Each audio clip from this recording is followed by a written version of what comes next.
আরে ইরফান, বাবা তুই এখানে লুকিয়ে আছিস কেন? হ্যাঁ, আমি তো ভয় পেয়ে গেছিলাম। বাবা, মার বয়ফ্রেন্ড খাটের নিচে লুকিয়ে আছে। কি ব্যাপার, তোমরা বাপ ছেলেতে মিলে কি এত কথা বলতেছো? কি বলতেছিস তুই এগুলো বাবা? হ্যাঁ, বাবা, আমার কথা যদি না বিশ্বাস হয় কাজের লোককে বলো। কি হলো, বাপ ছেলে মিলে কি এত কথা বলতেছো? কই কিছু না তো, আমরা বাপ ছেলে মিলে একটু খেলাধুলার গল্প করতেছিলাম।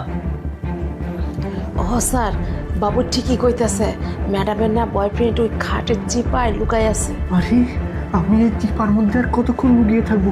তুই আর শান্ত বাসা থেকে যাচ্ছিলি না। কি ব্যাপার, দুইজন মানুষ তো আর মিথ্যা কথা বলতেছে না, নিশ্চয়ই কোনো একটা গন্ডগোল আছে।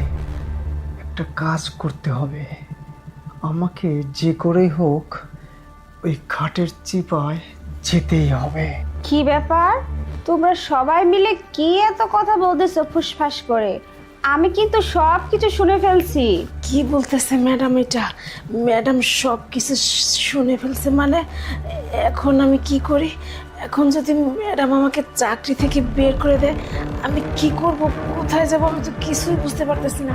কি রে, তুই তোর বাবাকে এসব কি বলতেছিস? নতুন ফোনের কথা বলতেছিস তাই না? শোন, তোর কিন্তু এখন অনেক পড়াশোনা, এইসব ফোন টোন কিচ্ছু নেওয়া যাবে না। তোর জীবন পড়াশোনা সব নষ্ট হয়ে যাবে এসব ফোন দেখলে। হ্যাঁ হ্যাঁ, আমিও ওইটাই বলতেছিলাম যে এখন ফোন কিনে দেওয়া যাবে না, বুঝতে পেরেছো বাবা? এখন যদি তোমাকে ফোন কিনে দেয় তোমার পড়াশোনায় অনেক ক্ষতি হবে। তুমি বড় হও, তারপরে ফোন কিনে দিব, ঠিক আছে? এখন এক কাজ করো, হাত মুখ ধুয়ে পড়ার টেবিলে বসো। যাও যাও যাও। হ্যাঁ হ্যাঁ, এইবার ঠিক আছে। কি ব্যাপার হিমানি, তুই এখানে দাঁড়িয়ে দাঁড়িয়ে কি করতেছিস? যা ভিতরে গিয়ে কাজ কর।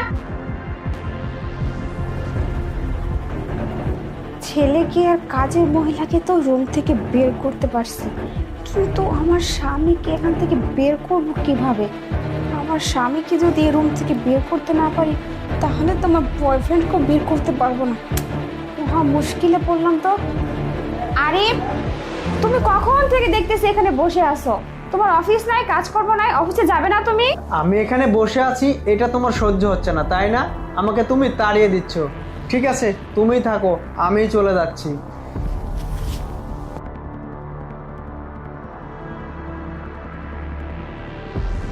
আরে নয়ন, ওঠো ওঠো ওঠো। আরে তোমার খুব কষ্ট হয়েছে না এখানে শুয়ে থাকতে হবে? কষ্ট তো একটু হয়েছে। তোমার স্বামী কি চলে গেছে? হ্যাঁ চলে তো গেছে, কিন্তু শোনো, আসলাম তাহলে যান। আর শোনো শোনো, তোমার এখনই বের হওয়া যাবে না, বুঝছো?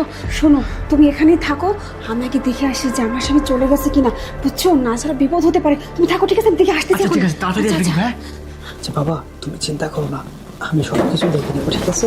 কি ব্যাপার আরিফ, তুমি অফিসে যাবে না, এখানে বাচ্চার সাথে দাঁড়িয়ে দাঁড়িয়ে কি কথা বলতেছো? আরে একটু ইরফানের সাথে কথা বলতেছিলাম। হ্যাঁ, অফিসে তো অবশ্যই যাব, অফিসের সময়ও হয়ে আসতেছে। আচ্ছা তুমি ভেতরে যাও, আমি ইরফানের সাথে একটু কথা বলে আসি। আচ্ছা ঠিক আছে।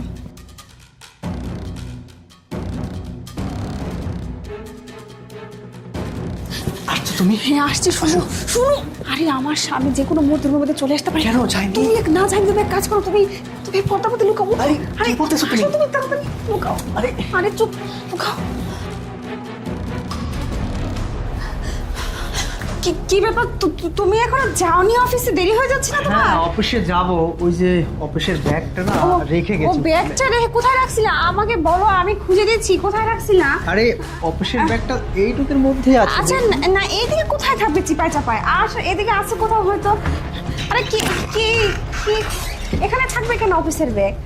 হ্যাঁ অফিসের ব্যাগটা এদিকে আছে, কিন্তু পাচ্ছি না। আচ্ছা আমাদের ঘরে নাকি একটা শিয়াল ঢুকেছে, সেই শিয়াল? তুমি কি বলতেছো? এত বড় এত সুন্দর বাসায় শিয়াল করতে আসবে? তুমি কি পাগল হয়ে গেছো নাকি? আরে শুনলাম।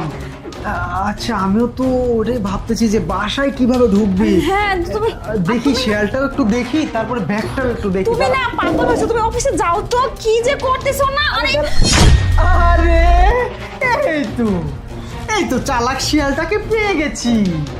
বাহ, আমার কি মনে হয় জানো তো, চুরি করতে ঢুকছে। চোর চোর চোর চোর চোর চোর। ধরো ওকে, ধরে পুলিশের কাছে ফোন আমি দাও। চোর না, বিশ্বাস করেন, ও আমাকে বাড়িতে ঢুকেছে। ও আমাকে এখানে লুকাতে সাহায্য করছে। কি সাক্ষী আমি চুরি করার জন্য আসিনি। নয়ন, চুপ! নিজের মুখে স্বীকার করো। থাক, আমার তো সাক্ষী আছে, ছেলে হিমানি, এটা নাই বললাম। তুই বাসা, এই পালানোর রাস্তা খুঁজবি না, খবরদার, শাস্তি পেতেই হবে আজকে তোকে। শোন, আমার পিঠ পিছে এইভাবে ছুরি মারাটা ঠিক করিসনি। তুই আমাকে প্রতিনিয়ত ঠকিয়ে আসছিস। হ্যাঁ, আমার মাসুম বাচ্চা বাসায় থাকে, তার সামনেই তুই এই ছেলেটাকে নিয়ে এসে রং তামাশা করিস। মান সম্মান কি মানুষের ধামা চালা? হ্যাঁ, মান সম্মান একদম ধুলোস্যাৎ করে দিয়েছিস তুই। আমার মাসুম বাচ্চার চোখকে ফাঁকি দিতে পারিসনি। হ্যাঁ, তুই কেমন এতটা নিচে নেমে গেছিস তুই? তোকে আমি উপযুক্ত শাস্তি দিব। থানায় চল আমার সাথে দুজনই। আরে আরে তুমি হ্যাঁ, কোনো বোঝাবুঝির কোনো কথা হবে না। এই ছেলেটাকেও নিয়ে যাচ্ছি, যা শাস্তি দিবে পুলিশ দিবে। চল।